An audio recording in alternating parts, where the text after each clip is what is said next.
যখন আমরা আল্লাহকে পাবো, আল্লাহ পাকের ইবাদতের মধ্য দিয়ে, রাসূলের সুন্নতের মধ্য দিয়ে অল্পে তুষ্ট থাকতে পারবো, যা আছে এতে শুকরিয়া আদায় করবো, আমরা হচ্ছে সুখী মানুষ দুনিয়া থেকে কেউ নাই দুনিয়াতে। কিন্তু বস্তুবাদিতা আপনাকে এই আকীদা আদর্শ থেকে সম্পূর্ণ ডিমোটিভেট করে দেবে। আপনাকে খালি চাই চাই আরো চাই, ওই যে দু হাতে যাবো হাত পেতে নাও, বাকির খাতা শূন্য থাকার। আমাদের দর্শন দু হাতে যাবো হাত পেতে নাও না, বরং দুনিয়াতে যতটুকু পাও এতটুকুতে সন্তুষ্ট থাকো, বাকির খাতা শূন্য থাক না, বাকির খাতা পূর্ণ হোক।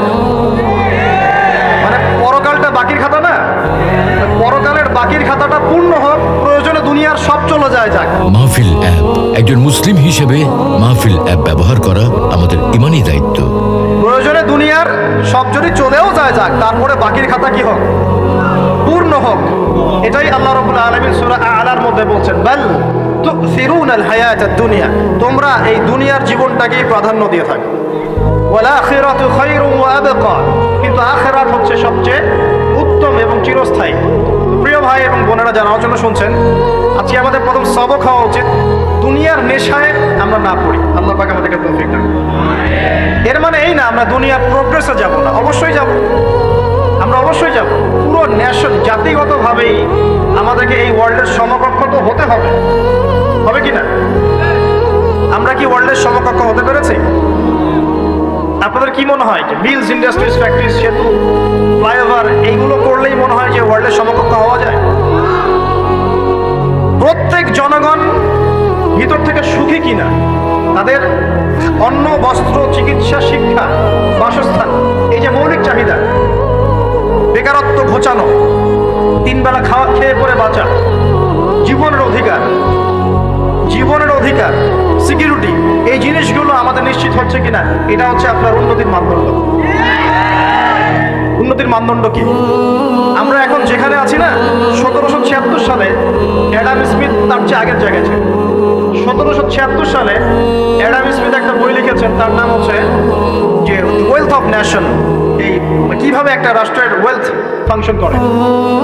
ওই 1776 সালে তিনি যে চিন্তাগুলো করেছেন, এখন পর্যন্ত আমরা সেই চিন্তা বাস্তবায়ন করতে পারি নাই। 1776 সালের চিন্তা, কিন্তু ওই চিন্তা বাস্তবায়ন করেছে পশ্চিমারা। পশ্চিমা সভ্যতা যেটা আপনি দেখছেন দাঁড়িয়ে আছে, এই একটা বইয়ের উপর দাঁড়িয়ে আছে। যেমন একটা এক্সাম্পল দিই, আলোচনাটা কঠিন হয়ে যাবে, অন্যদিকে যাব। আমরা মনে করি যে অর্থনীতি আমরা নিয়ন্ত্রণ করব, ঠিক আছে, অর্থনীতির পুরো বিষয়গুলো আমরা নিয়ন্ত্রণ করে আমরা সমৃদ্ধি নিয়ে আসবো। আসলে বিষয়টা কি জানেন? অর্থনীতির নিজের একটা ফ্লো আছে, ও নিজেই নিজেকে নিয়ন্ত্রণ করে, এবং তার উপর একটা ইনভিজিবল হ্যান্ড থাকে, অদৃশ্য হাত, যেটা আমরা বলি আল্লাহ রাব্বুল আলামিন। আল্লাহ রাব্বুল আলামিন এই পুরো অর্থনীতিকে নিয়ন্ত্রণ করে। আমরা যখন সেটাকে ইন্টারফেয়ার করতে যাব, তখন ইকোনমি কলাপস করে যাবে। এই যে করছে কলাপস, আরো ব্যাপার আছে। শুধু ব্যবসা, অর্থনীতি, এক্সপোর্ট ইম্পোর্ট, এগুলোকে তিনি জাতির মানদণ্ড বলতেন না। তিনি বলতেন যতক্ষণ পর্যন্ত জাতির প্রত্যেক ব্যক্তির মধ্যে এথিক্স না আসবে, নীতি যতক্ষণ পর্যন্ত না আসবে, আপনি করাপশন থামাতে পারবেন না। তাই হয়েছে না? শুধু ব্যবসা না, আদর্শ কতটুকু আছে? এই যে আপনি দেখছেন বিভিন্ন জায়গায় ভেজাল খাবার খাওয়াচ্ছে, ওদের কি টাকার অভাব আছে? ওদের টাকার কিন্তু অভাব নাই। নেম ফ্রেমের কোনো ঘাটতি আছে? এস্টাবলিশড বিজনেস, তাহলে কেন আপনাকে ভেজাল খাওয়াবে? কারণ তার মধ্যে এথিক্স নাই, নীতি নাই। এই জন্য জাতির প্রত্যেক সদস্যকে, মানে প্রত্যেক জনগণের প্রত্যেককেই আগে নীতিগত শিক্ষা দেওয়া উচিত। আর এই কাজটাই করে ইসলাম, বলে সুবহানাল্লাহ। এই এথিক্স এবং নীতি শেখায় কে? ইসলাম। ইসলামের চেয়ে সার্বজনীনভাবে এবং যুগোপযোগীভাবে কেউই এথিক্স শেখাতে পারবে না। কাগজে কলমে অনেকে অনেক কথা বলতে পারে, প্র্যাকটিক্যালি শেখাবে কে? ইসলাম। এখন বলতে পারেন তাহলে মুসলিমদের মধ্যে দুর্নীতি কেন, মুসলিমদের মধ্যে কেন এই সমস্যাগুলো হয়? উত্তর একটাই, ওই যে স্যার বলে গেলেন, আমি বিভিন্ন ওয়াজে যে এক এক জায়গায় এক এক কথা বলে। উত্তরটা কি? উত্তরটা হচ্ছে যে কোরআন এবং সুন্নাহর সঠিক যে শিক্ষাটা আছে, এই শিক্ষাটা আমরা অনেকেই বাস্তবায়ন করতে পারছি না। এটা আমাদের ব্যর্থতা। এটা কাদের ব্যর্থতা? এটা আমাদের ব্যর্থতা। এখানে আমাদের ব্যক্তি স্বার্থ থাকতে পারে, এখানে আমার জ্ঞানের স্বল্পতা থাকতে পারে, আমার ভিতরে অহংকার থাকতে পারে, বা আমি অল্প শিক্ষিত হতে পারি, এবং এমন হতে পারে আমার জ্ঞানটা যুগোপযোগী না। ইসলামিক জ্ঞান আমার মধ্যে আছে, কিন্তু কিভাবে এই জ্ঞান দিয়ে ওয়ার্ল্ডকে ডিল করবো, এই জ্ঞানটা আমার মধ্যে নাই। এই কারণে আমরা হয়তো বা ইসলাম, কোরআন সুন্নাহ হাতে থাকার পরেও এই সমস্যাগুলো ফেস করছি।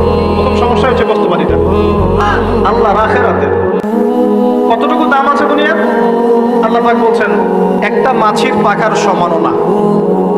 একটা মাছির পাখার কি দাম আছে আপনার কাছে? আল্লাহ পাক বলছেন পুরো দুনিয়ার দাম আমার কাছে যদি একটা মাছির পাখার সমান হতো, তাহলে এই দুনিয়াতে কোনো কাফের মুশরিক পানি পান করতে পারত না। তার মানে এই দুনিয়াতে যা করো করো, আমার তো কোনো দামই নাই দুনিয়া। কালকেই তো আমি দুনিয়া ধ্বংস করবো। আর ওই যে দুই জাতির কথা বললাম, জিন এবং মানব জাতি, আপনারা সূরা আর রহমান পড়বেন। রহমান নামটা অনেক ব্যাপক, দয়াময়ের নাম, তার মানে আল্লাহ পাক মার্সিফুল, মোস্ট মার্সিফুল। কিন্তু এই সূরা আর রহমানেই একটা ভয়ঙ্কর আয়াত আছে, কি সানাফরুগু লাকুম আইয়ুহাস সাকলান।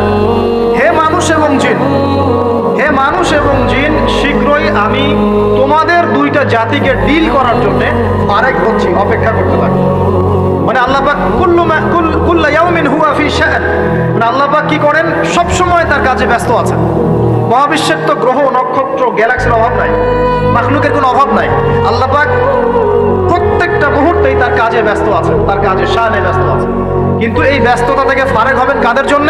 মানুষ আর জিনের জন্য। সুবহানাল্লাহ, মানুষ আর জিনের জন্য। আল্লাহ পাক বলেন সানাফরুগু লাকুম আইয়ুহাস সাকলান। দাঁড়াও, দুনিয়ার মধ্যে এইসব করে বেড়াচ্ছ, তোমাদের দুই জাতির জন্য আমি অচিরেই ফারেক হব ইনশাআল্লাহ।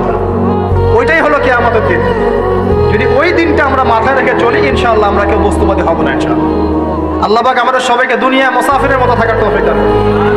আমরা উন্নতি করব, অবশ্যই অগ্রগতি করব, আমরা সবকিছুই করব, কিন্তু দুনিয়ার পূজায় ডুবে যাব না। এটা একটা বড় চ্যালেঞ্জ। মানে মধ্যমপন্থী থাকতে হবে, না একদম গোলালু মার্কা আর না চরমপন্থী, মাঝামাঝি থাকার চেষ্টা করতে হবে। আল্লাহ তৌফিক দান করবে। ঢাকাবাসীর জন্য এর চেয়ে বড় কোনো নসিহত হতে পারে না।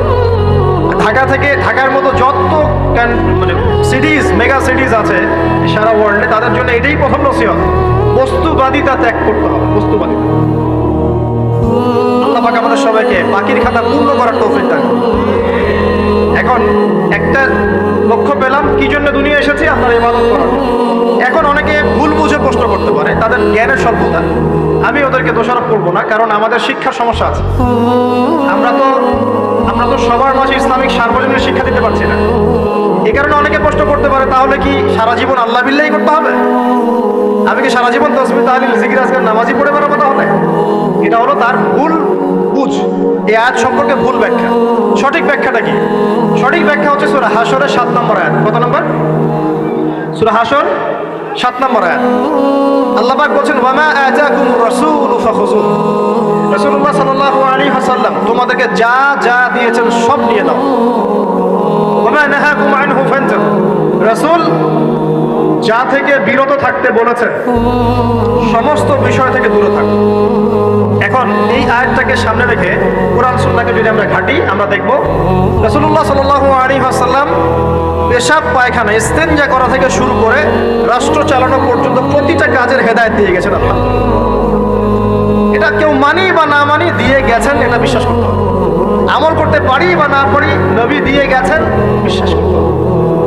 দলিল চাচ্ছেন, আপনি সহিহ বুখারী খোলেন, মুসলিম খোলেন, তিরমিজি, নাসাই, আবু দাউদ এগুলো খোলেন, দেখবেন আপনি ইস্তেনজা করবেন কিভাবে, বসবেন কিভাবে, ঢোকার সময় কোন পা দিয়ে ঢুকবেন, বের হওয়ার সময় কোন পা দিয়ে বের হবেন, ইস্তেনজা করার সময় কথা বলতে পারবেন কিনা, কতটুকু করতে পারবেন, গোসল কেমন করে করবেন, ওযু কিভাবে করবেন, আপনি আগে কি পা থেকে শুরু করবেন নাকি হাত থেকে শুরু করবেন, কিভাবে নামাজ পড়বেন, আগে গিয়ে কি সাজদা করবেন নাকি ইকামত হবে, আজান হবে, আল্লাহু আকবার তাকবীর দিবেন, কিভাবে নামাজ শেষে বের হয়ে আপনি ব্যবসায় চলে যাবেন, কিভাবে আপনি ব্যবসা করবেন, কিভাবে চাকরি বাকরি করবেন, সমাজের মানুষের সাথে মেলামেশা করবেন, মানুষকে দিনের দাওয়াত দিবেন, ইভেন কিভাবে আপনাকে যদি আল্লাহ ক্ষমতা দেন, আপনি কিভাবে সোসাইটি মেনটেন করবেন, সমাজ এবং রাষ্ট্র মেনটেন করবেন, প্রতিটা হেদায়েত খুঁটিনাটি কোরআন এবং সুন্নাহ দিয়েছে আমাদেরকে। এই বিশ্বাস আগে রাখতে। এই বিশ্বাস না রাখলে কেউ মুসলিম হতে পারবে না। ভেরি সরি টু সে, এই বিশ্বাস না করলে কেউ মুসলিম হতে পারবে না। আগে বিশ্বাস, তারপরে কাজ করতে পারেন কিনা সেটা পরে বিষয়। এবং আমি বলে দিচ্ছি, এই যুগে আপনি 100% পারবেন না। সিম্পল, এই যুগে আপনি 100% পারবেন না, এটা স্বাভাবিক। কারণ এই পুরো বিশ্বটা তো ইসলামাইজ না। পুরো বিশ্ব কি ইসলামাইজ? বরং পুরো বিশ্বটা কুফরের উপর আছে। কিসের উপর আছে? পুরো ওয়ার্ল্ডটাই কুফরের উপর আছে। পুরো ওয়ার্ল্ডটাই। একটা এক্সাম্পল আমি প্রমাণ করতে পারি, একটা এক্সাম্পল খালি। আল্লাহ পাক বলছে সূরা মুলক, রাতের বেলা পড়তে হয় না সূরা মুলক? রাতের বেলা সূরা মুলক পড়তে হয়, যে পড়বে তার কবরের আযাব হবে না ইনশাআল্লাহ। কবরের আযাব থেকে আল্লাহ পাক তাকে বাঁচাবেন ইনশাআল্লাহ। সূরা মুলক তেলাওয়াত করতে হবে রাতের বেলা। এই সূরার প্রথম আয়াতে আল্লাহ বলেছেন তাবারাকাল্লাযী, বরকতময় সেই আল্লাহ, বিয়াদিহিল মুলক, যার হাতে পুরো মহাবিশ্বের ক্ষমতা। কার ক্ষমতা?